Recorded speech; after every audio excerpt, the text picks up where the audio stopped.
안녕하세요. 리스트릭티드 볼츠만 머신과 딥빌리프 네트워크에 대해서 발표를 맡게 된 PRCB 174번째의 강민국이라고 합니다. 제가 이 논문을 고른 이유는 뭐 뒤에서도 설명을 드리겠지만 딥러닝의 시작이라고 하면 리스트릭티드 볼츠만 머신이 반드시 나오잖아요. 그리고 이제 그 리스트릭티드 볼츠만 머신을 이제 여러 개 쌓은 딥빌리프 네트워크도 이렇게 같이 나오는데, 그렇기 때문에 한번 이 딥러닝의 시작을 한번 리뷰를 해보면 어떨까 싶어서 이 논문을 고르게 됐고요. 원래는 이제 제가 딥 빌리프 네트워크 말고 딥 리스트릭티드 볼츠만 딥 볼츠만 머신이라는 논문을 어, 리뷰를 하려고 했어요. 근데 제가 알아보니까 리스트릭티드 볼츠만 머신이랑 또 딥 빌리프 네트워크, 딥 볼츠만 머신 이게 다 다른 거더라고요. 그래서 그냥 저는 제일 이제 많은 분들이 궁금해하시는 RBM이랑 딥 빌리프 네트워크까지를 어, 리뷰를 해보았습니다. 그래서 모티베이션은 먼저 이제 딥러닝의 시작이기 때문에 이 논문을 골랐고요. 이 RBM 논문에서는 깁스 샘플링이라는 걸 쓰는데, 깁스 샘플링이 이제 MCMC 말코브 체인 몬테칼로 방법의 일종이거든요. 이 일종의 깁스 샘플링을 사용하는데, 이 깁스 샘플링이 실제로는 이제 통계학에서도 되게 많이 사용돼요. 그리고 이제 유명한 통계학자들도 뭐 이런 말코브 체인 몬테칼로 방법이 이 통계학에서의 뭔가 예수 공헌이다 이런 식으로 말할 정도로 되게 유명한 이제 방법인데, 이런 유명한 말코브 체인 몬테칼로 방법을 딥러닝에 적용을 해가지고 딥러닝 딥러닝도 또 같이 이렇게 살려내는 그런 이제 좀 의미 있는 논문이라서 제가 골랐고요. 두 번째는 이제 리스트릭트 볼츠만 머신에 대해서 다룬 한국어 비디오가 많이 없어요. 최성준 박사님 비디오 말고는 제가 있는 걸 못 봤는데, 그래서 한국어로 한번 만들어 보면 어떨까 싶어서 고르게 되었고, 마지막으로 최근에 벤지오 교수님 그룹에서 나온 Latent Space MCMC and Maximum Entropy Generators라는 논문이 나왔어요. 물론 이제 ICLR, 아이클리어에 나왔다가 얘가 이제 기존에 옛날에 했던 에너지 베이스드 간이라고 해서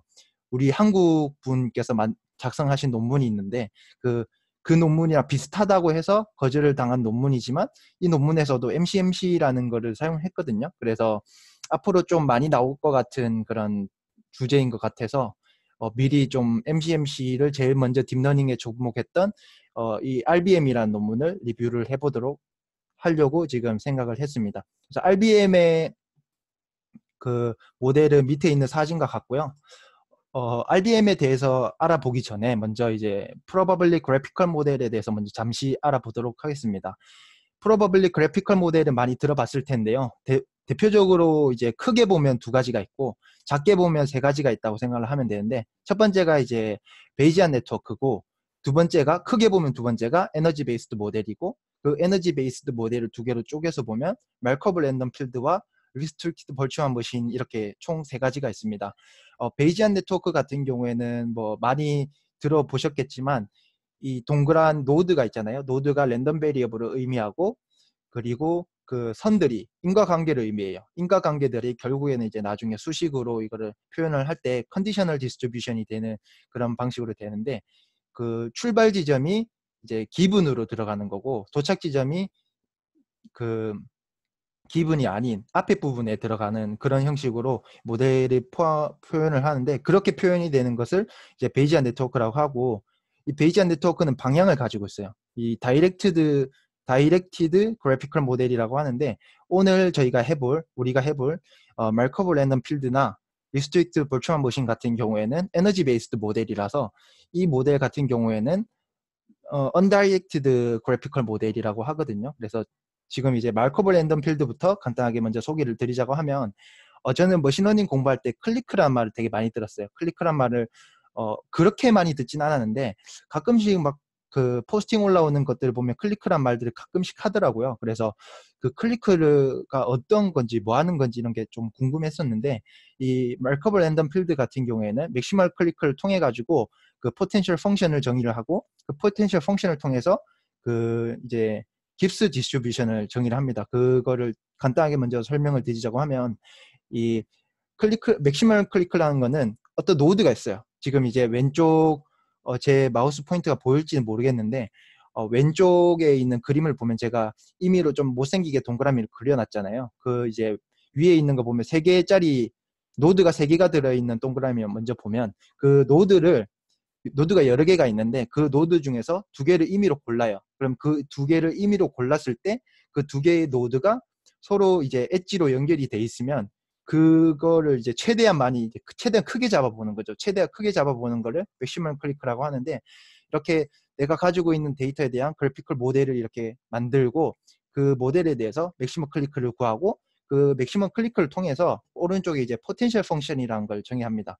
에너지를 정의하는 방식은 뭐 개개인이 알아서 해주는 거고 그 에너지를 통해서 클리크에 에너지를 부여하고 그 에너지를 마이너스 익스포넨셜 태워가지고 포텐셜 펑션을 정의를 해요. 그 포텐셜 펑션을 통해서 이렇게 깁스 디스트리뷰션을 정의를 해주는데 이 깁스 디스트리뷰션의 문제점이라고 하면 밑에 있는 Z 요 텀이 조금 문제가 됩니다. 뭐 말커블 랜덤 필드 공부해 보신 분들은 아시겠지만 이 파티션 펑션 같은 경우에는 이 아래와 같이 시그마 텀으로 구성이 되는데 이 시그마 텀 때문에 계산하기가 되게 복잡해요. 예를 들어서 이제 왼쪽에 있는 말커블 랜덤 필드 같은 경우에는 이제 레이턴트 베리어블이 5개가 있죠.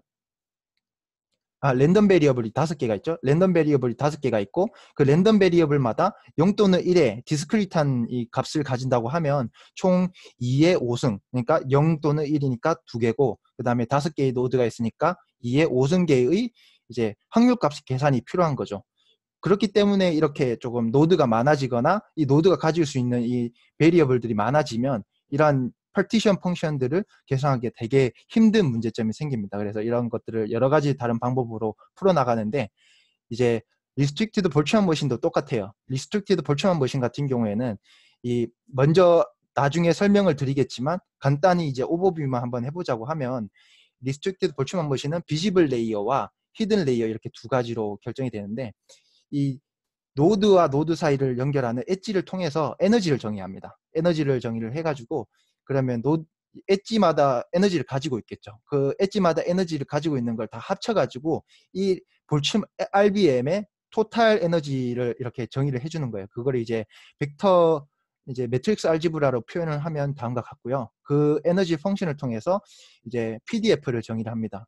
이제 이 PDF 정의하는 방식이 볼츠만 분포랑 비슷하다 해가지고 이제 볼츠만 머신이라고 우리가 부르는 건데요. 이 Z라는 부분이 앞에서도 이제 파티션 펑션이라 했잖아요. 파티션 펑션 부분이 앞에서 이 말커블 랜덤 필드 할 때도 문제였지만 이 경우에 좀 더 문제인 게 시그마 텀이 2번이 들어가요.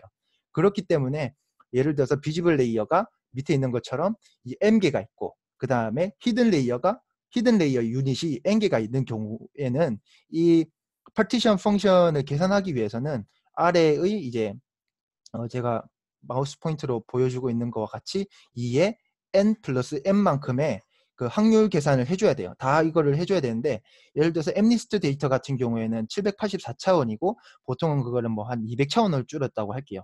그러면 2의 784 더하기 200승만큼의 그 확률값을 계산해줘야 되잖아요. 근데 그거는 엄청나게 큰 수기 때문에 계산을 못해요. 그래서 이터럭티브를 한데 그거를 이런 이제 리스트릭티드 볼츠만 머신에서는 이 말코브 체인 몬테칼로 방법과 컨스트럭티브 다이버전스라는 것을 통해서 해결을 한 것을 이렇게 이제 RBM이라고 하는 것입니다. 그래서 RBM에 대해서 이렇게 간단하게 들어가기 전에 오버뷰를 한번 해봤고요. RBM이 이제 무엇인지 조금 더 이제 깊게 수식적으로 한번 살펴보도록 하겠습니다. 먼저 수식을 살펴보기 전에 노테이션 정리를 한번 싹 하고 갈 건데요.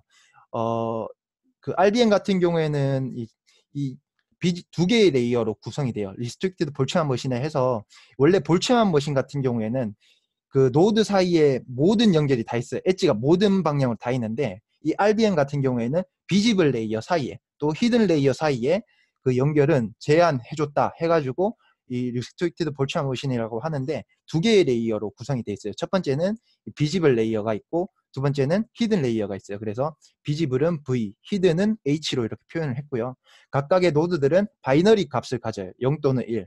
이제 V도 그렇고 H도 그렇고 다 이제 0 또는 1을 가지는 거고요. 그 사이에 이제 그 엣지들은 웨이트 매트릭스로 이렇게 표현을 우리가 이제 일반적으로 멀티레이어 퍼셉트론 생각하는 듯이 이렇게 웨이트와 바이어스가 있어요. A의 바이어스는 이 비지블 레이어에 더해지는 바이어스고 B라는 바이어스는 이 비지블 레이어를 선형 결합할 때 이제 H를 만들 때 들어가는 바이어스죠. 그래서 B라는 것인 그런데 그거를 통해 가지고 이런 이제 파라미터들을 통해서 이 모델 전체의 에너지를 이렇게 다음과 같이 5번과 같이 정의를 해줍니다. 왜 그렇게 정의를 해주냐고 하면 저는 이 부분은 잘 모르겠어 가지고 그런데 그냥 왜 그렇게 저도 이렇게 정의를 해주는지는 잘 모르겠어요. 그래서 그 에너지를 이렇게 표현을 하고요. 그 밑에 이제 세타라고 했는데 세타는 그냥 파라미터 세트를 모아놓은 거라고 보면 돼요. 그래서 이 웨이트 파라미터와 바이어스 파라미터 두 개가 이렇게 세타 안에 이렇게 들어가는 거고요. 서브셋이고요. 이렇게 이제 노테이션 정리를 다 했으면 계산을 조금 들어가 보도록 하겠습니다.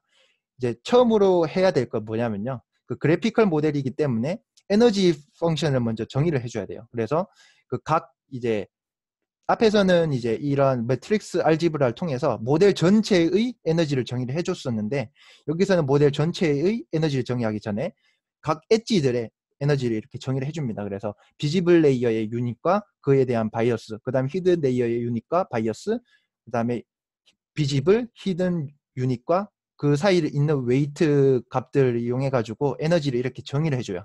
그럼 이제 그 엣지에 대해서 에너지가 정의가 됐으면 그 엣지에 대해서 모두 다 더해주면 모델의 그 에너지가 되겠죠. 그렇기 때문에 이렇게 시그마 텀으로 표현을 할 수 있고요. 시그마 텀으로 표현을 할 수 있으면 우리가 일반적으로 계산할 때는 매트릭스 폼으로 계산을 하잖아요. 그렇기 때문에 이제 내적을 이용해가지고 벡터의 내적을 이용해서 이 시그마 텀을 좀 더 간단하게 이렇게 표현을 할 수가 있습니다. 이렇게 이제 모델 전체의 에너지를 정의를 하면 그걸 통해서 이렇게 조인트 디스트리뷰션을 정의를 하는데요. 그래서 조인트 디스트리뷰션을 이렇게 E의 마이너스 에너지로 정의를 하는데 이렇게 하면 모든 V와 H를 더했을 때 1이 되지 않으므로 그걸 1로 만들어주기 위해서 밑에 이제 Z인 파티션 펑션을 추가를 합니다. 파티션 펑션을 추가를 하게 되는데 앞에서 이제 말커블 랜덤 필드나 이 RBM 초반 설명에서도 말씀드렸다시피 이 그 파티션 펑션은 계산하기가 상당히 어렵다 했잖아요. 그래서 이터렉티블 한 것만 그냥 기억을 조금 하고 가면 될 것 같습니다. 그래서 그 RBM의 전체적인 모습은 오른쪽 그림과 같고요. 그 비지블루 이제 우리가 그 뭐 오토인코더나 뭐 베리션 오토인코더 간 같은 경우 다 보면 그 학습을 할 때 주어진 데이터에 대해서 맥시멀 라이클리후드 에스티메이션 해주잖아요. 마찬가지로 이 RBM도 똑같습니다. 그래서 비지블 유닛에 여기 이제 전 슬라이드 보면 비지블 유닛에 인풋 데이터를 넣고 그 인풋 데이터에 대해서 맥시멀 라이클리후드 에스티메이션을 해주는데 이렇게 해주면 결론적으로 학습이 끝났을 때 그 히든 이제 유닛에 있는 걸 아무거나 샘플링을 해요. 그러니까 중간 히든 레이어 아무거나 샘플링을 해서 역연산을 통해서 비지블 레이어를 만들어주면 학습 데이터에서 샘플이 나온 것처럼 그렇게 학습이 되겠죠. 그렇기 때문에 이 맥시멀 라이클리후드 에스티메이션을 통해서 최적화를 진행해 주게 되고요. 물론 이제 라이클리후드 계산할 때는 각각 이제 데이터에 대해서 덴시티를 구해준 다음에 모두 곱을 해줘가지고 구해주잖아요. 근데 그 덴시티를 곱하는 과정에서 아주 작은 값이 될 수도 있으니까 곱하는 거 대신 더하는 걸로 만들어주기 위해서 로그를 씌워줘서 이제 로그 라이클리후드를 맥시마이즈하는 그런 방식으로 최적화를 하게 됩니다. 그래서 그 얘기가 이 슬라이드고요. 여기 라이클리후드 보면 이렇게 파이라고 해가지고 곱하는 형식으로 돼 있지만 로그 라이클리후드를 하면 이 로그를 씌워줌으로써 곱하기를 더하기로 바꿔서 이러한 문제점을 해결했다라고 생각하면 되고요. 이 로그 라이클리후드를 통해서 앞에 위에 있는 라이클리후드를 그냥 산술적으로 정리를 해나가면 이제 맨 밑에 있는 수식과 같이 나오게 됩니다.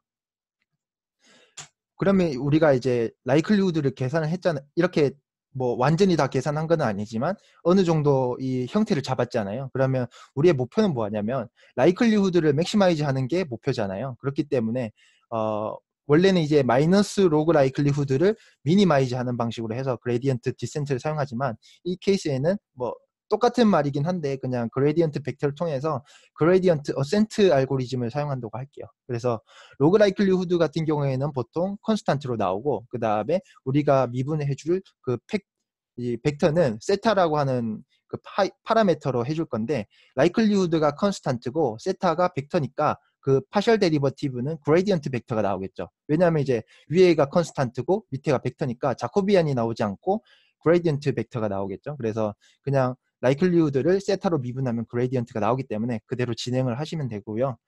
그렇게 해서 산술적인 계산을 다 해준 겁니다. 그래서 로그 라이클리후드가 맨 위에 있는 식 같이 나온 거고요. 그거를 그냥 계속 로그를 미분해주 세타로 로그 라이클리후드를 세타로 미분을 해줘서 계속 진행하면 이제 아래의 식과 같이 나옵니다. 이 부분은 뭐 고등학교 산수 그 미적분을 조금 충실히 하셨다고 하면 그렇게 어렵지 않게 이렇게 진행을 할 수 있기 때문에 그 부분에 대해서는 직접 혼자 한번 해보시는 궁금하시면 해보시면 좋을 것 같고요.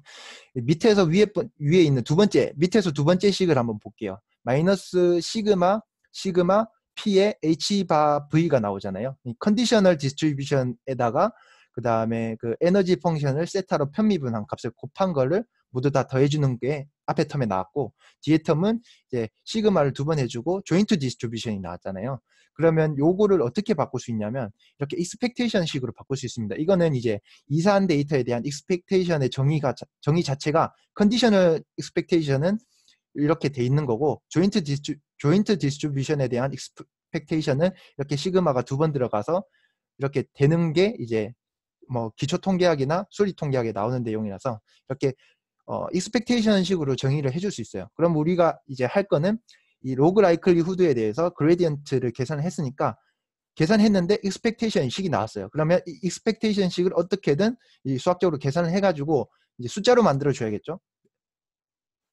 어떤 이제 숫자를 가진 매트릭스로 만들어줘야 그거를 이제 더하고 빼고 해가지고 그레디언트 업데이트를 해줄 거잖아요. 그렇기 때문에 얘를 계산하는 거, 맨 밑에 있는 식을 계산하는 게 지금 이 이제 문제가 되는데, 익스펙테이션에 대해서 계산하는 거는 뭐 간단히 생각해서 몬테카를로 적분을 통해서 계산을 할 수 있잖아요. 몬테카를로 적분이라고 하면 익스펙테이션에 대해서 그냥 샘플링을 해서 표본 평균을 그냥 내주는 거랑 똑같다고 생각하면 돼요. 그래서 지금 보면 pH 바 V 같은 경우에는 얘는 이제 나중에 뒷장에서도 얘기를 하겠지만 그 PDF 값을 우리가 이 해석적으로 구할 수가 있어요. 구할 수 있기 때문에 그거를 통해서 샘플링을 할 수가 있는데, 뒤에 있는 조인트 디스트리뷰션 같은 경우에는 이 PDF 값을 구하고자 하니까 이 파티션 펑션이 이터랙티브를 하기 때문에 얘를 직접 계산을 하진 못합니다. 그래서 간접적으로 이 PVH라는 조인트 디스트리뷰션에서 이제 V랑 H 값을 샘플링을 해줘야 되는데, 그거에 대해서 이제 다룬 것이 이 Constructive Divergence라는 것입니다. 이거는 이제 그 힌튼 교수님께서 2002년도인가 그때 아마 제안을 했던 걸로 기억을 하는데, 이 Constructive Divergence가 나올 당시에는 그 증명이 안 됐지만 나중에는 이 Constructive Divergence가 주어진 데이터의 로그 라이클리후드를 이 최적의 값으로 보낸다는 것이 이제 수학적으로 증명이 되게 됩니다. 그리고 이제 Constructive Divergence에 대해서 설명을 하기 앞서서 그 앞에서 이제 expectation이 두 개가 있었는데, 앞에는 이제 conditional distribution에 대한 expectation이고 뒤에가 joint distribution에 대한 expectation이었잖아요. 지금 보면 앞에가 conditional이고 뒤에가 joint였는데 그러면 이제 conditional부터 먼저 계산해 보는 게 저희가 일반적으로 생각하는 거잖아요. 그래서 컨디션을 계산을 해보면 conditional distribution은 이렇게 전개가 가능하고, 왜냐면 이제 또 그 h라는 것이 바이너리 값이기 때문에 바이너리 0 더하기 바이너리 1이기 때문에 이렇게 전개가 가능하겠죠. 그래서 전개를 해서 쭉 계산을 해주면 어떤 기본 V라는 비지블 유닛이 주어졌을 때 HJ가 1일 확률은 그거에 대한 이제 일반적으로 우리가 멀티레이어 퍼셉트론 계산을 할 때 사용하는 이 로지스틱 펑션의 이 결과가 나옵니다. 그냥 소프트맥스가 아니고 시그모이드를 그냥 집어넣어서 나오는 확률 값이 있잖아요. 그 확률 값이 이렇게 컨디셔널 디스트리뷰션의 덴시티 값이 나오게 되고요. 마찬가지로 이렇게 바꿔서 했을 때도 이렇게 로지스틱 펑션의 값이 나오게 됩니다. 그러면 우선은 이렇게 로지스틱 펑션 값이 나오게 됐으니까 얘로부터 샘플링은 할 수 있어요. 예를 들어서 V라는 거를 대입해 가지고 리니어 연산을 해서 어떤 값을 내주고 그 값에 대해서 시그모이드 값을 계산해 주면 예를 들어서 0.6, 뭐 0.4, 0.3 이런 식으로 나올 수가 있잖아요, 값이. 그럼 0.6이면 0.6의 확률로 1이라는 값을 내주고 0.4의 확률로 0이라는 값을 내주면 되겠죠. 그런 식으로 해가지고 이러한 이제 H라는 거랑 V라는 거를 컨디션으로부터 샘플링을 해줄 수 있어요. 그렇기 때문에 이제 앞에 있는 이제 여기 expectation의 앞에 텀은 계산하는데 문제가, 몬테칼로 적분을 통해서 계산하는데 문제가 안 되는데 뒤에 있는 이 조인트 디스트리뷰션 부분이 문제가 되잖아요. 그런데 지금 힌트가 뭐냐면 이게 조인트는 모르지만 우리가 이 컨디셔널 디스트리뷰션에 대해서는 알고 있다는 거예요. 그렇기 때문에 그 뭐 베이지안 통계라든지 베이지안에 대해서 조금 아시는 분은 알겠지만 이렇게 컨디션을 알고 있으면 조인트를 샘플링을 하는 알고리즘이 있어요. 그게 이제 말코브 체인 몬테칼로라는 방법인데 그거를 여기서도 마찬가지로 똑같이 적용을 했습니다. 그래서 그 조인트 디스트리뷰션을 이제 조인트 디스트리뷰션으로부터 샘플을 샘플링하기 위해서 말코브 체인 몬테칼로 방법이라는 걸 사용을 하는데요. 그거에 대해서 설명을 드리자고 하면 이 이제 16번째 슬라이드와 같습니다. 그래서 첫 번째 이제 우리가 컨디셔널 디스트리뷰션으로부터는 H라든지 V를 샘플링 할 수 있다는 건 앞에서 제가 말씀드렸잖아요. 그래서 밑에 있는 그림을 보면 V1이라는 게 이렇게 들어가면 그 V1을 이제 선형 변환을 통해 가지고 어떠한 값으로 만들어 줄 수 있고 그 값에다가 로지스틱 펑션을 적용을 해가지고 확률값을 빼줄 수 있잖아요. 그 확률값으로부터 이 H1이라는 걸 샘플링을 합니다. 마찬가지로 이 H1이라는 것도 역연산을 통해서 V2라는 거를 V2라는 걸 샘플링을 할 수 있는데 계속 이렇게 반복을 해요. 그러면 V1, H1, V2, H2, V3, H3 이런 식으로 계속 반복이 되겠죠. 그렇게 해서 만들어진 게 이제 이렇게 나열하면 이제 이거를 깁스 샘플이라고 하는데 이 VL, HL이 될 때까지 계속 샘플링을 해줍니다. 이 여기서 위에 있는 위첨자에 들어가는 이 1, 2, 3, 4 값은 이 제곱, 두제곱, 세제곱, 네제곱 이걸 의미하는 게 아니고 그냥 몇 번째 이제 샘플링이 됐다는 그거를 의미하는 거고요. 이때 L이 충분히 크다고 하면 이 PVH에서 L이 충분히 크다고 하면 VL과 HL이 PVH란 조인트 디스트리뷰션에서 샘플링 된 거와 이제 똑같다. 그러니까 분포 수렴한다는 것이 옛날 이제 MCMC를 증명하신 분들에 의해서 증명이 됐어요. 그렇기 때문에 지금 이 VL과 HL을 L이 충분히 크다는 가정하에 사용하면 얘는 이제 그 조인트 디스트리뷰션에서 나온 샘플인 거예요. 그러면 이제 앞에서 말했듯이 앞에서 이제 로그 라이클리후드에 대해서 이 그레디언트 벡터를 계산한 게 그 여기 밑에 있는 1번과 2번 식이잖아요. 1번과 2번 식인데 1번 같은 경우에는 컨디셔널에서 샘플링을 할 수 있으니까 상관이 없고 2번 같은 경우에는 말코브 체인 몬테칼로 통해서 샘플링을 할 수 있으니까 상관이 없잖아요. 그런데 지금 문제가 뭐냐면 이렇게 말코브 체인 몬테칼로를 충분히 이제 큰 L 크기로 해서 돌려도 이렇게 한 개의 샘플을 얻잖아요. 근데 그 한 개의 샘플만 얻어가지고 몬테칼로 적분을 할 수 없다는 거예요. 몬테칼로 적분 같은 경우에는 그 샘플의 수가 많을수록 이제 트루 값에 이제 어프로키메이션 한다는 게 증명이 돼 있잖아요. 그렇기 때문에 많이 사용하면 많이 사용할수록 좋은데 지금 몬테칼로 적분을 하기 위해서 MCMC 샘플링을 그 해가지고 많이 돌려서 한 개 겨우 구했어요. 그런데 그게 이제 샘플이 많이 필요한 거죠. 그러니까 되게 이 계산 복잡도가 크다는 문제점이 생기는데 여기서 이제 힌튼 교수님께서는 그렇게 이제 몬테칼로 적분을 위해 가지고 MCMC 샘플링을 끝까지 칼 필요도 없고 그 MCMC에서 만들어진 이 샘플을 여러 개 수집할 필요도 없다. 그냥 그 V2와 H2 그 다음에 V1과 H1의 샘플 하나만 가지고 이 몬테칼로 적분에 대해서 어프로키메이션 해주면 이 익스펙테이션에 대해서 어프로키메이션 해주면 충분히 좋은 결과가 나온다 이렇게 얘기를 하는 거예요.